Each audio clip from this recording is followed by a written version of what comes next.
Awak, apa terjadi ni? Kenapa awak menangis?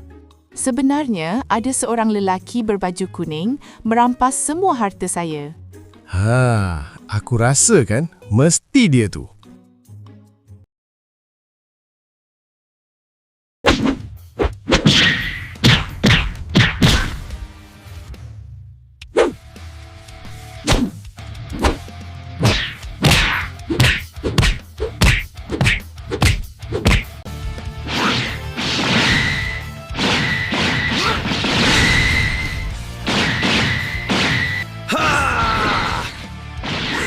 Take this!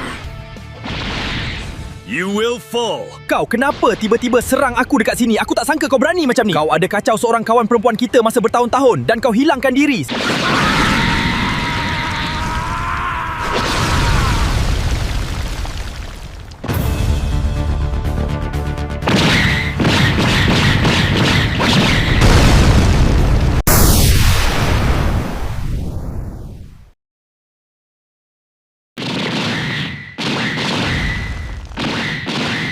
I'll crush you!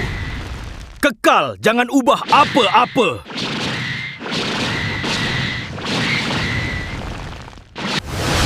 I'll destroy you! Ha!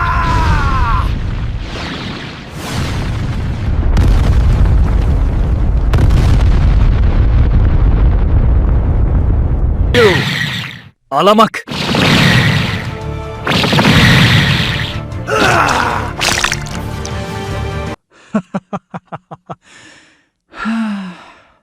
Akhirnya, awak sudah kalah. Sekarang, aku nak balik ke bumi segera.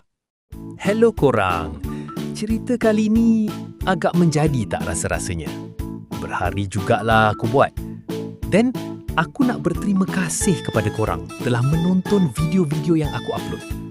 So, jangan lupa like dan subscribe. InsyaAllah, aku akan fikirkan video yang menarik lagi.